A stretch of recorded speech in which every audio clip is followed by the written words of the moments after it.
Salam sejahtera, terima kasih kerana bersama dengan saya di Nazilin Unity Channel. Saudara-saudara sekalian, ini satu pendedahan yang mengejutkan kita tentang adun rembia di Melaka.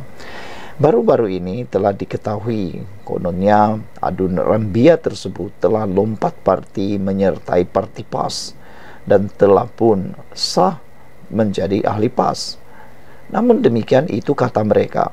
Rupa-rupanya ini kata UMNO.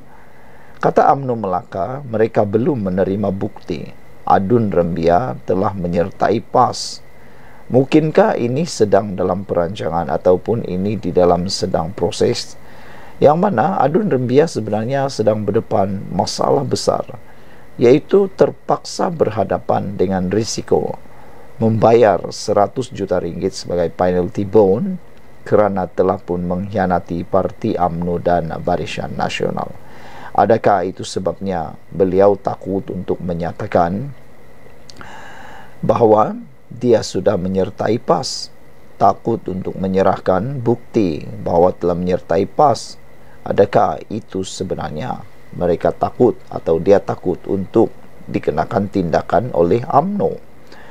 UMNO Melaka masih tidak menerima warkah rasmi yang membuktikan Ahli Dewan Undangan Negeri Adun Rembia, Datuk Muhammad Jailani Khamis telah menyertai PAS. Jadi sekarang persoalan kedua ialah, betulkah PAS sudah sah memiliki adun rembia ini?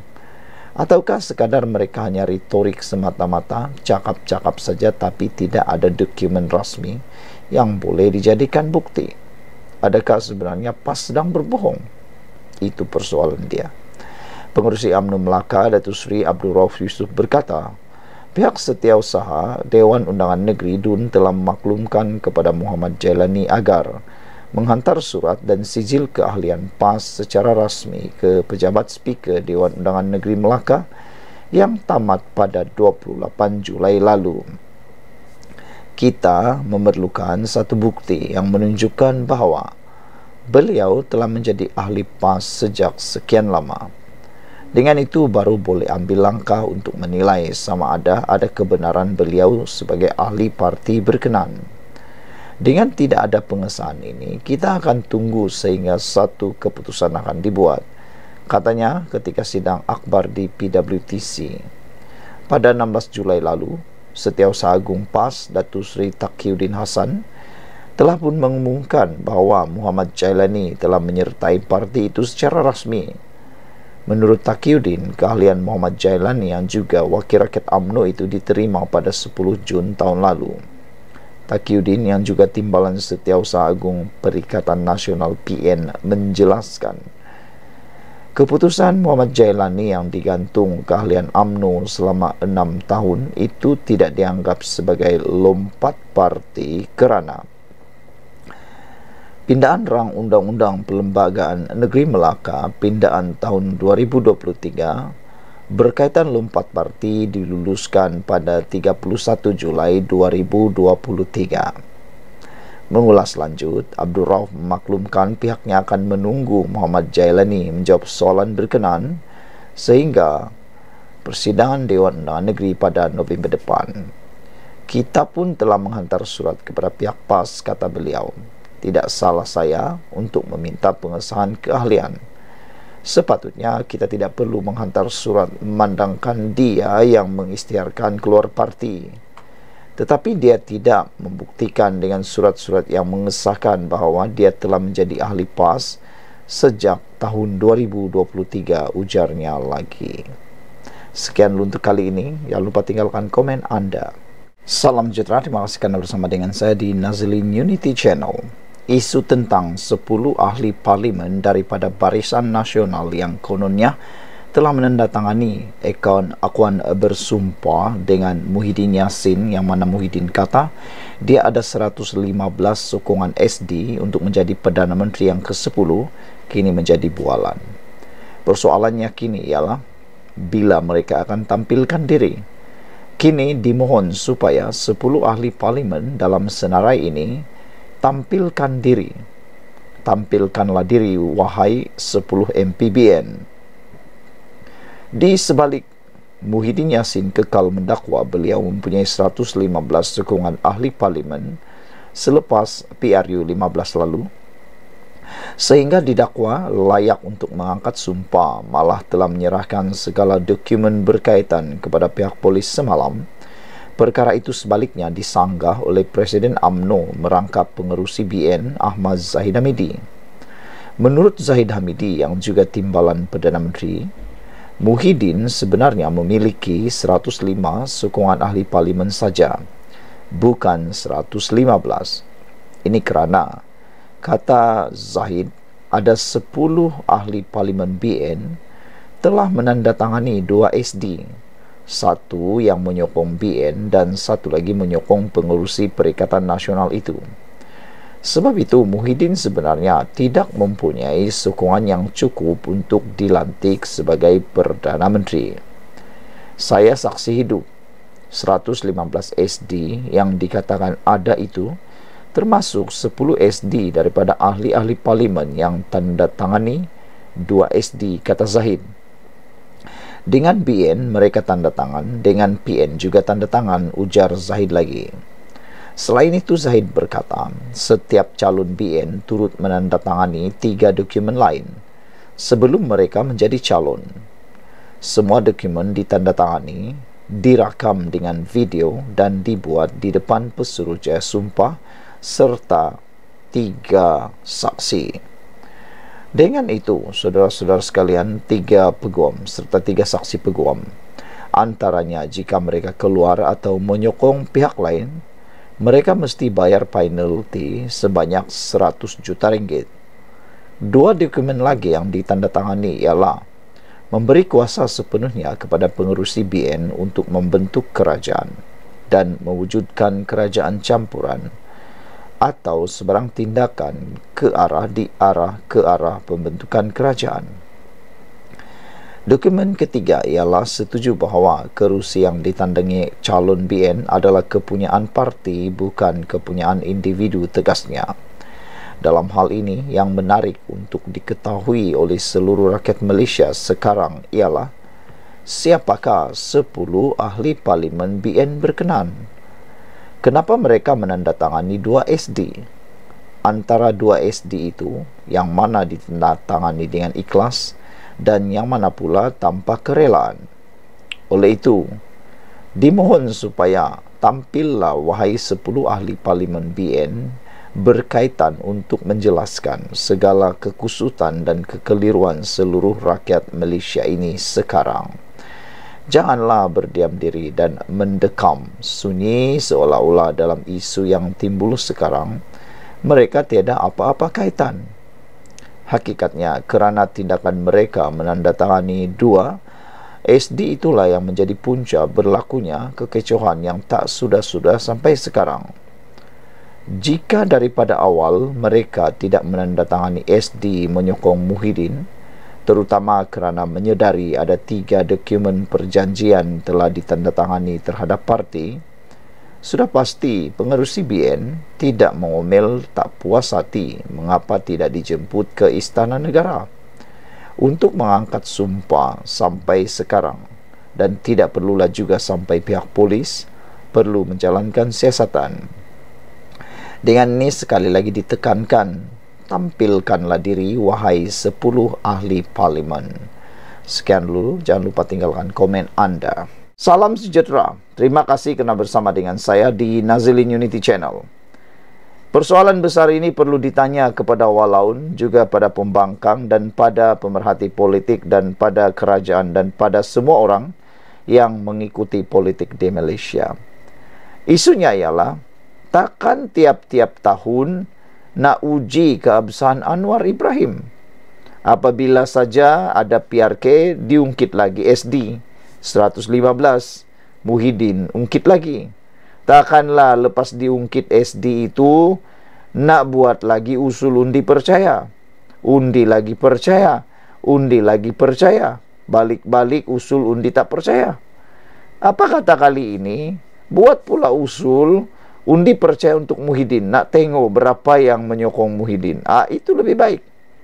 Apa kata bukan di Dewan Parlimen? Ini lebih hebat. Ada netizen yang mencadangkan supaya buat usul undi percaya untuk Muhyiddin dalam Perikatan Nasional. Buat itu dulu, jangan buat dulu di Dewan Rakyat, kata mereka. Jangan buat dulu undi percaya untuk Muhyiddin jadi Perdana Menteri di Dewan Rakyat. Buat dulu undi percaya di Perikatan Nasional. Nak tengok sejauh mana Muhyiddin masih disokong sebagai pengerusi Perikatan Nasional. Itu yang pertama, netizen nak mahu Muhyiddin buat.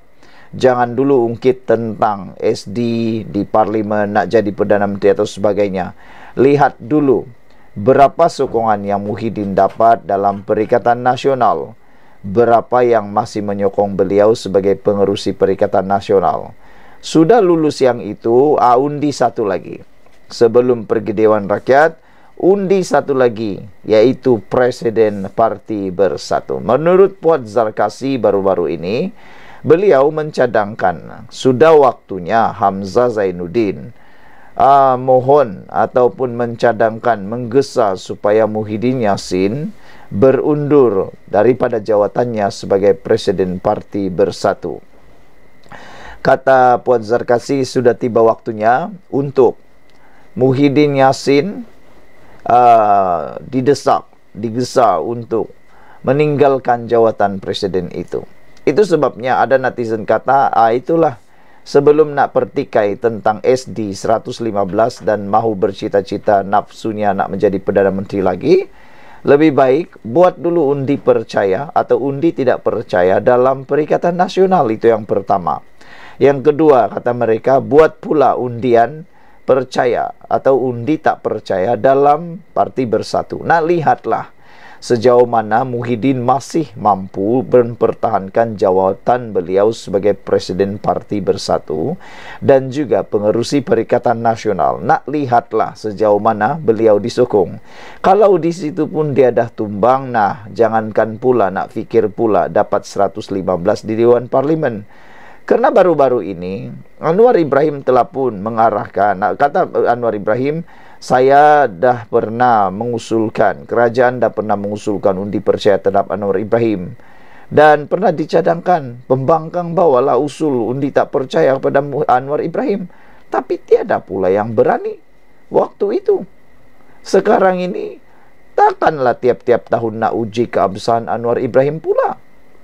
Sebelum menguji keabsahan Anwar Ibrahim, apa kata? Undi dulu keabsahan Muhyiddin Yassin sebagai pengurus di Perikatan Nasional dan Presiden Bersatu. Selain daripada itu, netizen juga menambah, kata mereka, apa kata?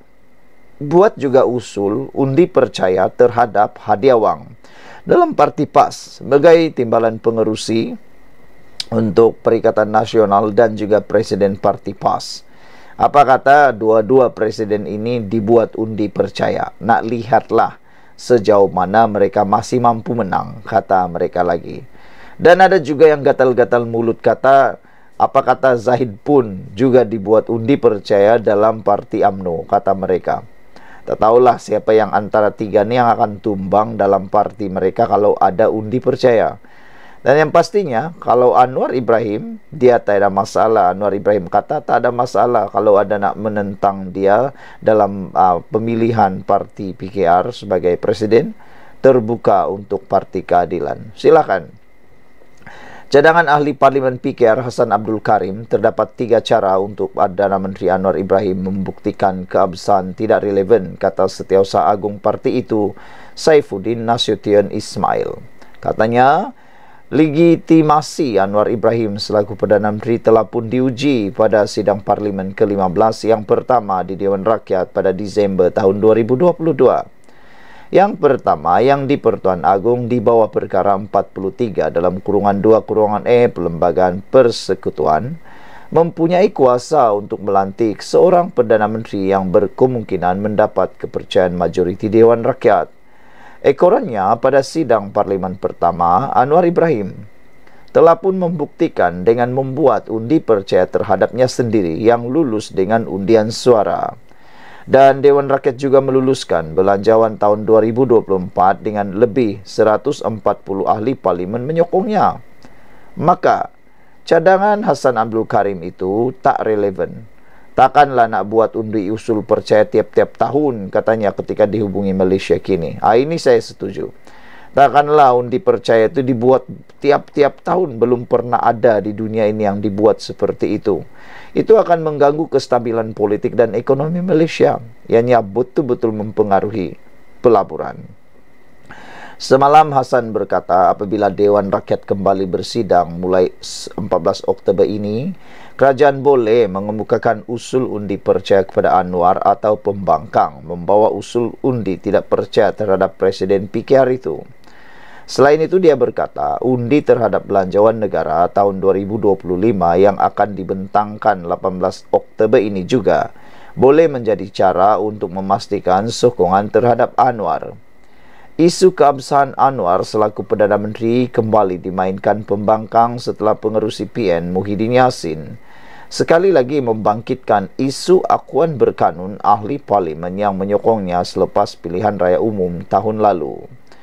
Ketika berceramah pada kempen PR Kenninggiri sebelum ini, Muhyiddin mendakwa dia memiliki 115 SD selepas PRU 15. Menurut Presiden Bersatu itu lagi, jumlah itu cukup untuknya dilantik menjadi Perdana Menteri.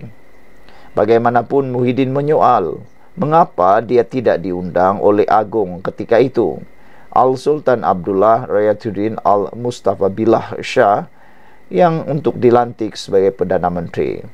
Beberapa komen daripada netizen berkait isu ini di ruangan Malaysia kini. Kata Steve McGrath, pecat Hasan Karim daripada PKR biar dia merempat mencari dahan berteduh. Biar dia jadi seperti Ramasamy, bekas timbalan Ketua Menteri Pulau Pinang yang tak berapa senter pemikirannya, kata beliau. Mr. Sakau kata, kita raikan pandangan Wak Hasan. Itu pandangan aja. Sekarang Saifuddin dah jawab dan biar polis sekat atau polis siasat Wak Din.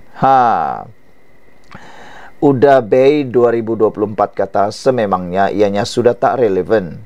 Saya cadangkan YB tumpukan untuk berhujah berkenaan online safety bills yang sedang dirangka itu. Red Parrot 27820 pula kata cadangan Hasan Karim tidak bersandar kepada hujah yang kukuh dan tidak selaras dengan konsep pilihan raya yang diadakan secara demokrasi yang memilih kerajaan setiap 5 tahun. Takkanlah selepas kerajaan tertubuh perlu undi tidak percaya berkali-kali atau diadakan setiap tahun untuk merampas atau memastikan sokongan ahli parlimen kepada kerajaan. Bila boleh fokus kepada buat kerja. Hasan Karim tak ikhlas dan lebih kepada mengganggu kelancaran pentadbiran kerajaan perpaduan, kata beliau. Setakat ini, idea yang keluar daripada Hasan Karim kebanyakannya bukan untuk menjadikan kerajaan lebih stabil, kukuh dan berfungsi secara optimum, tetapi lebih condong kepada pembinaan persepsi negatif yang boleh menggugat kepercayaan rakyat jelata kepada PMX dan kerajaan. Kalau Hasan Karim setuju setiap kehendak pembangkang termasuk mengadakan undi tidak percaya secara berkala, kenapa tidak alang-alang cadang PRU setiap tahun? Sekian dulu untuk kali ini. Jangan lupa tinggalkan komen Anda, tekan butang subscribe. Jumpa lagi, bye. Salam sejahtera, terima kasih karena bersama dengan saya di Nazilin Unity Channel. Isu kali ini melibatkan isu keabsahan Anwar Ibrahim sebagai Perdana Menteri. Selain daripada itu, ianya juga melibatkan ulasan tentang undi percaya dan undi tidak percaya terhadap Anwar Ibrahim. Saudara, tanpa kita sedari, Anwar Ibrahim sudah melalui 3 ujian keabsahan semasa beliau menjadi Perdana Menteri. Jadi, apa lagi sebenarnya yang nak diuji oleh Muhyiddin Yassin? Apalagi yang nak dibawa undi SD akuan bersumpah yang dibawa oleh Muhyiddin Yassin yang dikatakan 115 itu. Sedangkan apa yang dikatakan oleh Muhyiddin itu belum pun dibuktikan secara sah dan muktamad. Kalau berani dedahkan nama-namanya semua. Daripada 1 hingga 115 buktikan nama-nama itu, termasuklah ahli Parlimen Barisan Nasional. Barulah percaya semua orang. Namun demikian sehingga ke hari ini masih tidak ada satu nama pun yang diberitahu daripada Barisan Nasional UMNO. Dan yang lebih menarik lagi, belum pernah pun disahkan bahawa Muhyiddin Yassin memiliki Jumlah sokongan parlimen lebih daripada 115 itu. Di mana letaknya? Tapi Anwar Ibrahim telah pun melalui 3 kali keabsahan Perdana Menteri ini disahkan, teruji dan terbukti benar. Anwar Ibrahim mendapat lebih daripada majoriti muda di parlimen. Jadi come on lah, move on lah bosku. Jangan lagi ternafsu-nafsu nak membawa lagi SD tersebut, kena sekarang ini sudah ada akta anti lompat parti. Tidak perlu lagi membawa apa-apa perkara yang membawa kepada isu berkaitan keabsahan Perdana Menteri. Sebenarnya sudah 3 kali keabsahan kerajaan Madani yang diterajui Datuk Seri Anwar Ibrahim diuji dan terbukti walaupun pengerusi Perikatan Nasional PN Tan Sri Muhyiddin Yassin membangkitkan isu perakuan berkanun SD yang kononnya dia miliki 115. Tapi Anwar Ibrahim tetap memiliki lebih daripada 115. Jadi di mana sebenarnya, apa buktinya Muhyiddin itu memiliki 115? Sedangkan Anwar Ibrahim sudah teruji di Litar Lumba. Muhyiddin pula belum teruji di Litar Lumba. Nak percaya mana satu? Terpulanglah pada anda.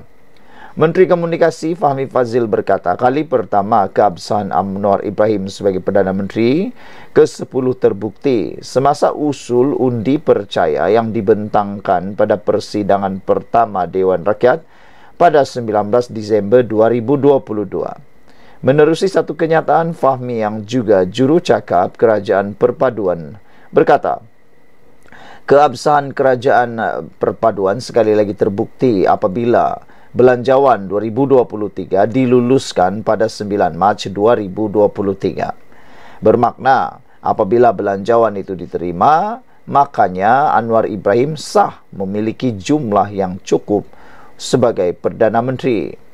Belanjawan pertama yang dibentangkan di bawah pentadbiran Kerajaan Perpaduan diluluskan di Parlimen itu selepas majoriti ahli Dewan Rakyat menyatakan sokongan pada rang Undang-Undang RUU Perbekalan 2023. Bukti ketiga jelas, Fahmi, ialah apabila Dewan Rakyat pada 2 November 2023 meluluskan rang Undang-Undang RUU Perbekalan 2024.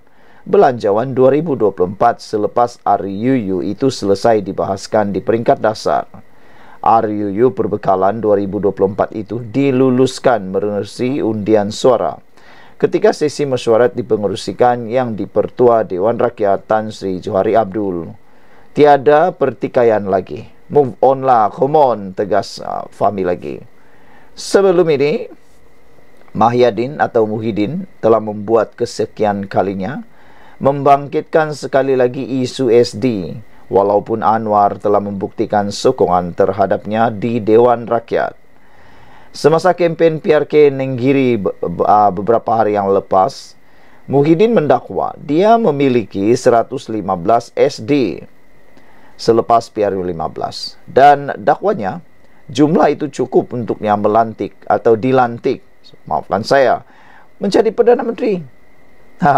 Tapi ramai yang percaya.